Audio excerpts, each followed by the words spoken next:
আসসালামু আলাইকুম সিনেমা প্রেমী, আশা করি আপনারা সবাই ভালো আছেন। আলহামদুলিল্লাহ আমিও ভালো আছি। তো আমি এখন কথা বলবো একটি মুভি নিয়ে। এই মুভিটি রিলিজ করা হয়েছিল ইন্ডিয়াতে, টলিউডে, কলকাতা ইন্ডাস্ট্রিজে।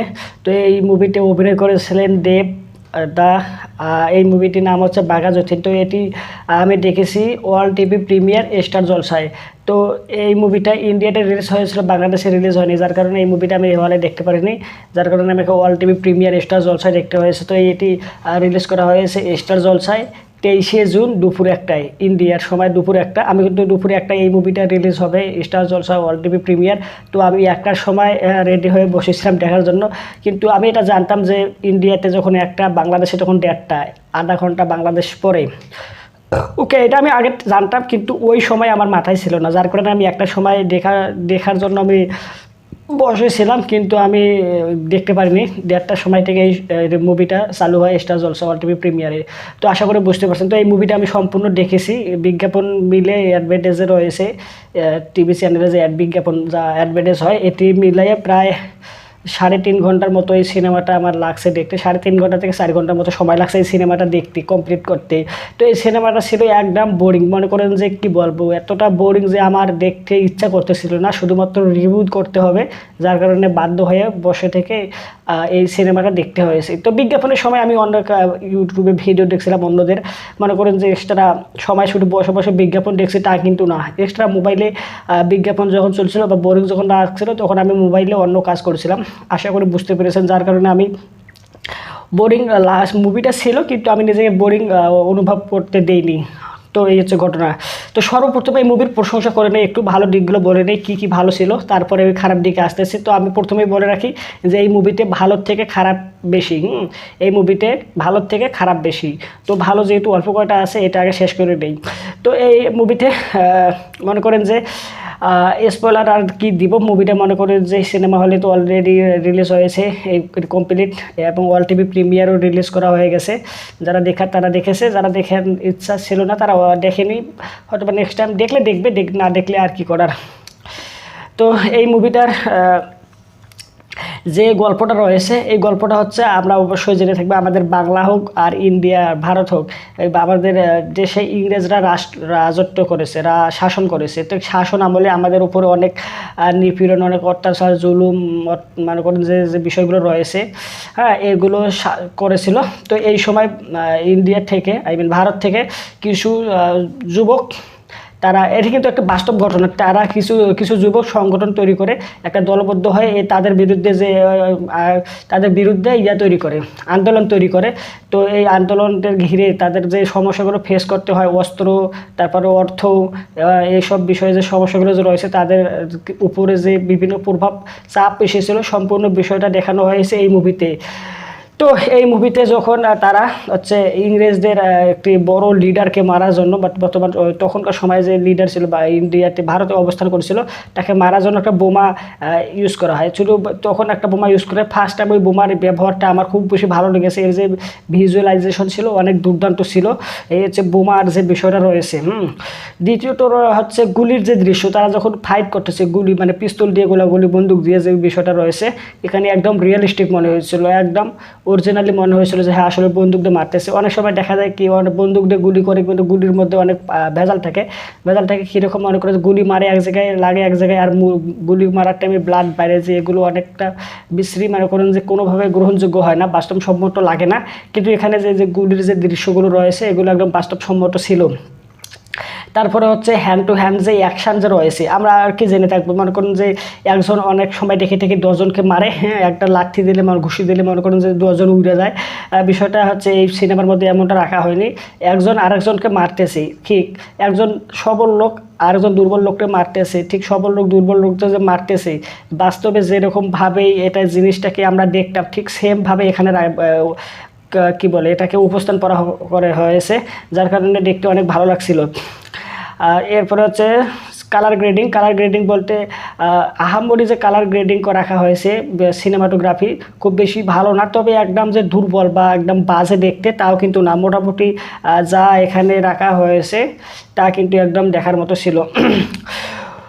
এরপরে যে বিষয়টা রয়েছে, স্ত্রী আর বোন যে রয়েছে, যে এখানে যে লিড অ্যাক্টর ছিল দেবের যে স্ত্রী, ওই বোন বা সিস্টার যাকে বলা হয়, হ্যাঁ। তো এনাদের যে একটা কেমিস্ট্রি, স্ত্রীর সাথে আর বোনের সাথে যে একটা ইমোশন, ভালোবাসা, মায়া, মমতা, আবেগ যে বিষয়টা রয়েছে, এটা সুন্দরভাবে ফুটিয়ে তোলা হয়েছে। বিশেষ করে সেকেন্ড হাফে, ফার্স্ট টাইমে অতটা ইয়াটা জমেনি, ইমোশনটা জমেনি, কেমিস্ট্রিটা তাদের জমেনি, কিন্তু সেকেন্ড হাফে অনেক ভালো কেমিস্ট্রিটা জমেছিল, দেখতে অনেক ভালো ছিল, ইমোশন লেগেছিল আর কি, যে ওখানে দুঃখর যে বিষয়টা রয়েছে আমরা আসলে ফিল করতে পারতেছিলাম এই বিষয়টা। তো এই সিনেমার মধ্যে ফার্স্ট হাফ প্রচুর পরিমাণে বোরিং, কিন্তু সেকেন্ড হাফটা ফার্স্ট হাফের থেকে অনেক ভালো রাখা হয়েছে। বিশেষ করে ক্লাইম্যাক্স স্ক্রিন অনেকটা সুন্দর হয়েছে। তো পুরো সিনেমাটা যদি এরকম সেকেন্ড হাফের মতো করা যেত তাহলে আরও বেশি ভালো হতো। ফার্স্ট হাফ ছিল প্রচণ্ড বোরিং। আপনার মনে করেন আপনি যখন এই সিনেমা দেখবেন এতটা আপনার বিরক্ত লাগবে যে সিনেমা দেখতেই মন চাইবে না, হ্যাঁ। তো এইগুলো হচ্ছে আমার প্রথমত আমি কি বললাম, এগুলো ভালো দিক কথা বললাম। তো এখন আমি কথা বলবো এর যে খারাপ দিকগুলো রয়েছে। খারাপ দিকগুলো যে রয়েছে, তো এখানে আমরা অবশ্যই জেনে থাকবো, আমরা সবাই জানি যে ইংরেজরা আমাদের দেশে এসে শাসন করেছে। তো শাসন যে করেছে এটা আমরা জেনে থাকবো, কিন্তু আমি যখন সিনেমাটা দেখতেছি বেশ কিছু এলিমেন্টস যদি এই সিনেমায় রাখা হতো তাহলে আমি খুব সহজে কানেক্ট হতে পারতাম। এখানে কোনো প্রকার এলিমেন্টস রাখা হয়নি যে ইংরেজরা যে আমাদের উপর শাসন করতেছে, জুলুম করতেছে, অত্যাচার করতেছে, হ্যাঁ, এগুলো রাখা হয়নি। যার কারণে তারা যে ভারত থেকে যে কিছু যে যুবক একটা সংগঠন তৈরি করেছে তাদের বিরুদ্ধে আন্দোলন করার জন্য, এই জিনিসটা একদম কোনোভাবে কানেক্ট হয় না আমাদের সাথে, আমরা ফিল করতে পারি না এই বিষয়টা। এটা হচ্ছে প্রথম বিষয়টা। দ্বিতীয় বিষয়টা হচ্ছে এখানে বাঘের সাথে একটা সিন রয়েছে, যেটা কি আমি শুনেছিলাম, রিসার্চ করার সময় দেখেছিলাম যে এই সিনটা, এই সিকোয়েন্সটা RRR যে সিনেমা রয়েছে রামচরণ জুনিয়র NTR, যার ডিরেক্টর ছিলেন SS রাজামৌলি, ভারতের সবথেকে বড় ডিরেক্টর। তো ওনার যে সব মেকার এই সিকোয়েন্স তৈরি করেছিলেন, একটা বাঘের দৃশ্য রয়েছে RRR, সেম মেকার্সরা এই বাঘা যতীন সিনেমাটার যে বাঘের দৃশ্যটা রয়েছে, সিকোয়েন্সটা রয়েছে, তারা এই সিকোয়েন্সটা কাজ করেছিল। তো এখানে তারাই ছিল, ওখানে RRR অনেক সুন্দর, অনেক বাস্তবসম্মত মনে হয়েছিল অনেকটা, কিন্তু এখানে বাঘা যতীনে এই বাঘের সিকোয়েন্সটা ছিল সব থেকে বেশি ইম্পর্টেন্ট, কিন্তু এই বাঘের সিনটা, বাঘের সিকোয়েন্সটা খুব বেশি একটা ভালোভাবে উপস্থাপন করা হয়নি, হ্যাঁ। এখানে অনেকটা বিশ্রী লাগে দেখেছে, দেখতে বাস্তবসম্মত মনে হয়নি।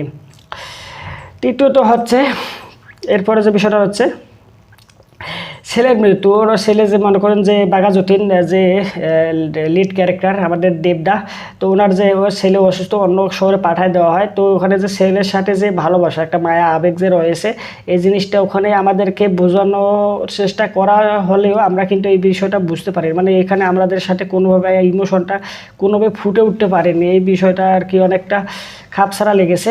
ওখানে ওনারা দেখাচ্ছে যে ছেলে মারা গেছে, অনেক কান্না, দুঃখ, কষ্ট, মায়া, মমতা, আবেগ, বিবেক বোঝানোর চেষ্টা করেছে, কিন্তু অতটাও ইমোশন আমাদের সাথে কানেক্ট করতে পারেনি। এরপর হচ্ছে ভাষা। তো আমরা এই সিনেমায় যেহেতু ইংরেজরা এসেছে, ইংরেজরা ইংলিশে কথা বলবে, এটা স্বাভাবিক, আর বাঙালি বাংলায় কথা বলবে। তো এখানে ভাষা যে রয়েছে, ডিফারেন্স রয়েছে। তো এক এক সময় এক এক ইংরেজরাও কখনো বাংলা বলতেছে, আবার ইংরেজি বলতেছে, তো বাঙালিরা শুধু বাংলা বলতেছে, কোনো প্রকার সাবটাইটেল ছিল না, যার কারণে ইংলিশরা কি বলতেছে সহজে বোঝা যাচ্ছিল না। কিছু একটা এখানে সেকেন্ড পারসন ভয়েস দেওয়ার মাধ্যমে, ওভার ভয়েস দেওয়ার মাধ্যমে বোঝানোর চেষ্টা করছিল যে ইংরেজরা কি বললো ইংরেজিতে। তো এই বিষয়টা খুব বেশি একটা ভালো হয়নি, এখানে সাবটাইটেল রাখা প্রয়োজন ছিল। আর দ্বিতীয় হচ্ছে যদি ইংরেজরা যদি বাংলায় বলতো তাও সমস্যা হতো না, কারণ আমরা কি বাংলার এই মুভিটা বাংলায় যেহেতু রিলিজ করা হবে, আমরা বাঙালিরাই দেখবো। তো এখানে আমরা তো বুঝতে পারতেছি যে এরা এরাই হচ্ছে ইংরেজ, আমাদের দেশে শাসন করতে এসেছে। তো তারা বাংলায় কথা বলতেছে, এটা কিন্তু কোনোভাবে অড লাগতো না, খারাপ লাগতো না দেখতেই, হ্যাঁ। এ বোঝানোর ক্ষেত্রে মনে করেছে তারা ইংরেজ হওয়া সত্ত্বেও বাংলায় কথা বলতেছে, আর ইংরেজি কথা বলতেছে, এটাও মাইনে নিলাম, কিন্তু সাবটাইটেল যদি রাখতো তাহলে আরও ভালো হতো। এখানে সাবটাইটেল ছিল না, যার কারণে একটু সমস্যা মনে হচ্ছিল। এরপরে বিষয়টা হচ্ছে মেন যে মোটিভটা রয়েছে, তাদের মনে করেন যে সংগঠনটা যে তৈরি করা হয়েছে, তারা মনে করেন যে কি বড় ধরনের একটা মনে করেন যে আন্দোলন তৈরি করবে, বড় ধরনের কিছু একটা ঘটাবে। তো লাস্ট পর্যায়ে কি দেখা যায়, মনে করেন যে খুচরা যেগুলো আমি মনে করি যে সব মনে করেন যে একটা থানার ভেতরে তারা প্রথম বিষয়টা হচ্ছে তারা বিভিন্ন জায়গায় যাচ্ছে। তো বিভিন্ন জায়গায় যে যাচ্ছে, তো এই সবগুলো জায়গায়, ভারত কিন্তু বিশাল বড় একটা দেশ, তারা মনে করেন যে এই যে তারা লাহোর যাচ্ছে বা কলকাতা যাচ্ছে, তারা যেখানেই যাচ্ছে সেখানেই মনে করেন যে একটাই মনে করেন যে পুলিশের যে উপর ধাপের যে উপর পোস্টে যে রয়েছে সেই সব জায়গায় যাচ্ছে। আর মানে শুরু থেকে শুধু লাস্ট পর্যন্ত তাকেই দেখানো হয়েছে, তারা যেখানেই যাচ্ছে সেই যাচ্ছে। এটা কীভাবে সম্ভব? মনে করেন তারা কলকাতায় যাচ্ছে, কলকাতায় মনে করেন যে অন্য পুলিশ থাকবে, অন্য মনে করেন যে ইংরেজরা থাকবে। আরেক জায়গায় আরেক লাহোরে তো আর তারাই যাবে না, তাদের তো লাহোরে মনে করেন যে কি বলবো, এখানে তো কোনোভাবে সম্ভব না। লাহোরে মনে করেন যে আলাদা থানা, আলাদা কনস্টেবল, আলাদা অফিসাররা থাকবে। তো এখানে মনে করেন যে প্রত্যেকটা জায়গায় আপনার বা কলকাতা, লাহোর মানে যেখানে যাচ্ছে সেখানেই মনে করেন যে পুরো সিনেমাটায় শুধু একটাই মনে করেন যে পুলিশ কর্মকর্তা যে অফিসে হেড অফিসার রয়েছে সেই যাচ্ছে। আর তারা মনে করেন যে লাস্টে যে ক্লাইম্যাক্সটা হয়, আন্দোলনটা যে করে, বিভিন্ন মনে করেন যে জার্মানি থেকে অস্ত্র নিয়ে আসে, তারপরে মনে করেন ইংরেজরা যেসব অস্ত্র নিয়ে এসেছিলো তাদের জন্য, তাদের অস্ত্র মনে করেন যে চুরি করে নিয়ে আসে, মনে করেন যে একটা ষড়যন্ত্র করে নিয়ে আসে তাদের হাতে। তো এই যে এত কিছু যে করলো, হ্যাঁ, তারা সোনা অর্থ সম্পদ এত কিছু মনে করে যে আন্দোলন, তারা খেয়ে না খেয়ে এভাবে যে আন্দোলন করলো, আন্দোলন করার পরেও লাস্ট পর্যায়ে শুধুমাত্র খুচরা খুচরা বলতে হচ্ছে থানায় যেসব মনে করেন যে কনস্টেবল নর্মাল মনে করেন যে যেসব কর্মকর্তারা থাকে তাদেরকে মারে, হ্যাঁ, গুলি করে মারে, বা ফাইট স্কিন যে রয়েছে তাদেরকেই মারে। তো তাদেরকেই মারে। আর মেন ভিলেন যে রয়েছে, যে মনে করেন যে পুরো ইন্ডিয়ায় তাদেরকে দৌড়ানি করলো, সে সামনে দাঁড়ায় থাকে, তারপরেও তাকে মারে না। মনে করেন যে লাস্টে যে মারা যাচ্ছে, মনে করেন বাঘা যতীন যে রয়েছে, দেব যে লিড ক্যারেক্টারটা, সে যে মারা যাচ্ছে, তার হাতে পিস্তল রয়েছে। ইংরেজ যে যার বিরুদ্ধে এত কিছু, যাকে মারার জন্য এত কিছু করতেছে, সে সামনে দাঁড়াইছে, তারপরে মারে না। আর এখানে না মারার কারণ হচ্ছে সেও মনে করেন যে ইমোশন হয়ে গেছে। এই যে বাঘা যতীন, সে মনে করেন যে গুলি খেঁচে যে মারা যাচ্ছে, তারপরে সে স্যালেন্ডার করে না। সে এক কথাই বলে যে বা যতীন মরে না হয় মারে, কিন্তু ধরা দেয় না। তো এই কথা বলে বন্দে মাতারাম বলে সিনেমাটা শেষ হয়ে যায়। তো এই সিনেমার ডিরেক্টর হচ্ছেন অরুণ রায়। তো উনি এটা মনে করেন যে এই বাঘা যতীন সহ মোট 5টা কাজ করেছে। এই 5টা কাজের মধ্যে, আর 5টা কাজের না, প্রথম কাজটি হচ্ছে 11 দা ইমোর্টাল XI হিরালাল, ওকে। এরপর হচ্ছে বিনয়া বাদল দীনেশ, তারপর হচ্ছে বাঘা যতীন। তো 5টা কাজ। তো বাঘা যতীন সিনেমাটা সম্পর্কে এই ছিল আমার ব্যক্তিগত মতামত। তো আপনি যদি এই সিনেমাটা দেখে থাকেন তাহলে আপনার কাছে কেমন লেগেছে অবশ্যই কমেন্ট করে জানাবেন, চ্যানেলটা সাবস্ক্রাইব করবেন, ভিডিওটা লাইক দেবেন, আর এই ভিডিওটা আপনারা অবশ্যই বিভিন্ন সোশ্যাল মিডিয়া প্ল্যাটফর্মে শেয়ার করবেন। আপনারা ভালো থাকবেন। এই ভিডিওটা সম্পূর্ণ দেখার জন্য অসংখ্য ধন্যবাদ।